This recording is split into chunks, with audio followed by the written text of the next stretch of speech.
3 aastat tagasi me avastasime Megapiksliga, et ettevõtetel on ühised probleemid turunduses. Tegevjuhid peavad turundust strateegiliselt juhtima, kuigi see pole nende põhitöö. Tihti ei suudeta leida majja inimest, kes oleks ühelt poolt nii turundusspetsialist, teeks ära kõik ülesanded, aga samas oleks ka selline strateegiline juht. Just tegevjuhtide vaatepunktist lähtuvalt töötasime välja turunduspaketi teenuse. Temaga hakkab tööle 5-liikmeline tiim, kus kõik olulised turunduse osad on kaetud ja iga lõigu peal on inimene, kes on just selles valdkonnas ekspert. Kuna me soovime ettevõtetega teha koostööd läbi aastate ja mõjutada neid pikaajaliselt, siis on meie huvi, et need tulemused tuleksid ja seetõttu oleme meie see proaktiivne pool.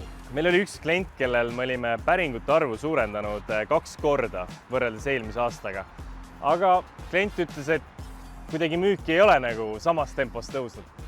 Ja siis me tegime mitu testpäringut, mis selgus oli see, et nendele päringutele ei vastatud piisavalt kiiresti ja oli olukordi, kus ei vastatud üldse. Ja siis me saime kliendile täpselt nagu näpu peale panna ja öelda, et vaat seal müügiahela osas on probleem ja sellega tuleb tegeleda, kui me tahame, et see äri hakkaks kasvama. Kui see, mis ma rääkisin, haakus sellega, kus sa praegu oled, siis võta ühendust.